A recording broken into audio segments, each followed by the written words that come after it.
देखिए, कांग्रेस की गठबंधन कमेटी ने जो रिपोर्ट तैयार की है उसमें पंजाब के लिए बड़ा संकेत है। पंजाब में आम आदमी पार्टी के साथ कांग्रेस का गठबंधन मुश्किल में दिखाई दे रहा है। कुल 9 राज्य ऐसे हैं जहां कांग्रेस इंडिया गठबंधन के दलों के साथ मिलकर चुनाव लड़ेगी। इसमें जम्मू कश्मीर, दिल्ली, यूपी, बिहार, झारखंड, बंगाल, महाराष्ट्र, केरल और तमिलनाडु का जिक्र है। यानी आम आदमी पार्टी के साथ दिल्ली में तो गठबंधन होगा, लेकिन पंजाब में नहीं होगा। यह बात मैंने आपको 2 हफ्ते पहले भी बताई थी। यह फैसला उसी गठबंधन कमेटी की रिपोर्ट के आधार पर लिया गया है, जिसने प्रदेश इकाइयों से बातचीत कर पूरा खाका तैयार किया है। इसी रिपोर्ट के आधार पर कांग्रेस हाईकमान सहयोगी दलों से सीट शेयरिंग पर बातचीत करेगा। कुल मिलाकर देखें तो कांग्रेस की गठबंधन नीति में कश्मीर से कन्याकुमारी तक कोई दिक्कत नहीं है, लेकिन पश्चिम बंगाल से पंजाब आते आते इंडिया गठबंधन में दरार नजर आ रही है। पंजाब में ना तो कांग्रेस के नेता गठबंधन के पक्ष में है और ना ही आम आदमी पार्टी के नेता साथ मिलकर चुनाव लड़ना चाहते हैं। खड़गे और राहुल ने बीते दिनों जब दिल्ली में पंजाब के पार्टी नेताओं के साथ बैठक की थी, तब भी यही बात सामने आई थी और आज भी दोनों पार्टियों के नेताओं के बीच जबरदस्त सियासी टकराव है। पंजाब के मुख्यमंत्री भगवंत मान ने कांग्रेस पर तंज कसा, तो जवाब में कांग्रेस के नेताओं ने उन पर तीखा पलटवार कर दिया। पंजाब ते दिल्ली च मां अपने बच्चे नूं दुनिया की सब तो छोटी कहानी सुना सकती है, एक थी कांग्रेस। देखिए, भगवंत मान जी के बयान के आने के बाद इस तरह की बात ज़्यादा हो रही। उन्होंने कोई कहानी सुनाई है कि एक थी कांग्रेस, तो हम भी एक कहानी छोटी सी सुना देते हैं। एक थे मुख्यमंत्री जो पहले कॉमेडियन थे। मुख्यमंत्री बनने के बाद लगता था बहुत सीरियस हो जाएंगे, लेकिन उन्होंने साबित किया कि वो जोकर हैं। पंजाब में कांग्रेस और आम आदमी पार्टी के बीच जो सियासी लड़ाई चल रही है, इसका शोर दिल्ली तक सुनाई दे रहा है। कांग्रेस के नेता पवन खेड़ा ने सोशल मीडिया पर लिखा, आम आदमी पार्टी के और पीएम मोदी के विचार कितने मिलते हैं। दोनों का सपना कांग्रेस मुक्त भारत का है, दोनों मुंह की खाएंगे।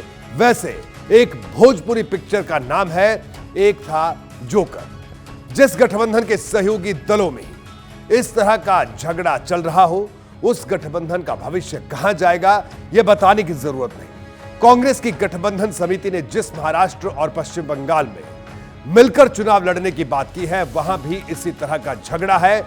महाराष्ट्र की तू मैं लगातार दिखा रहा हूं और पश्चिम बंगाल में भी अधीर रंजन चौधरी लगातार ममता बनर्जी को ललकार रहे हैं। मुख्यमंत्री खुद सवाल उठाए तो क्या किया जाए। हमारे आलाकमान तय करते हैं क्या होना है या नहीं होना है।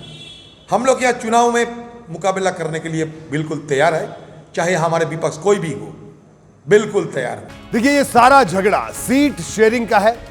जिस दिन सीट शेयरिंग पर सहमति बन गई, उस दिन ये सब कुछ बंद भी हो जाएगा। लेकिन सवाल तो यही है, क्या इन दलों के बीच सीट शेयरिंग पर सहमति बन पाएगी।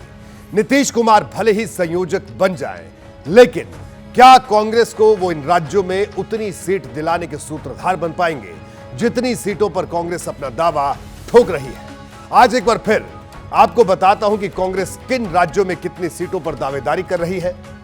यह देखना भी बड़ा दिलचस्प है। उत्तर प्रदेश में कांग्रेस को गठबंधन में 15 से 20 सीट चाहिए, जिस पर समाजवादी पार्टी तैयार नजर नहीं आती।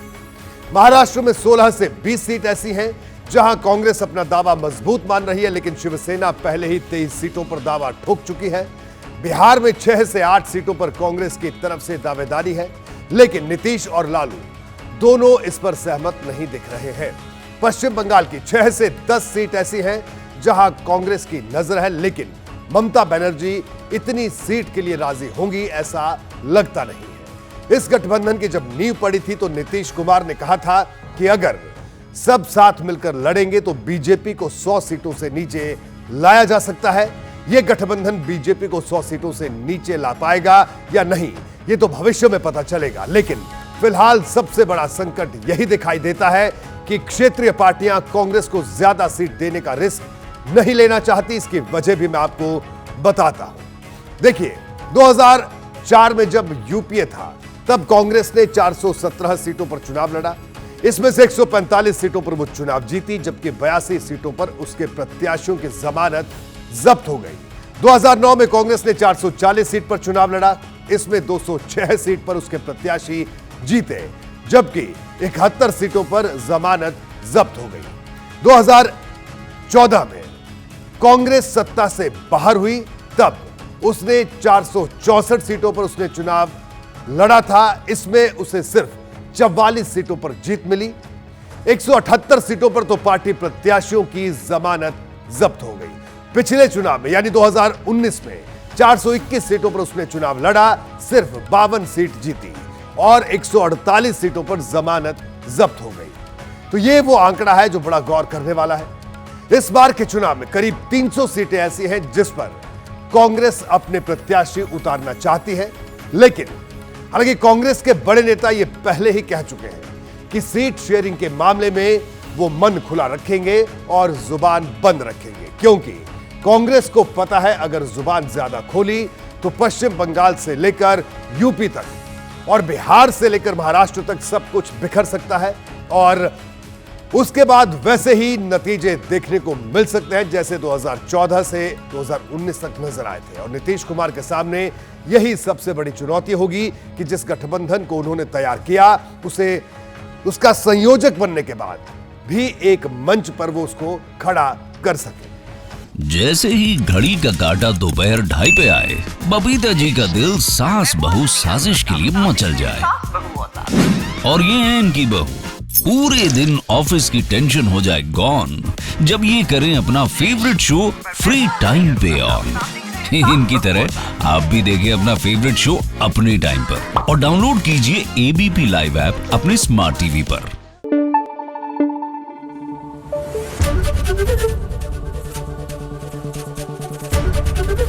एबीपी न्यूज आपको रखे आगे।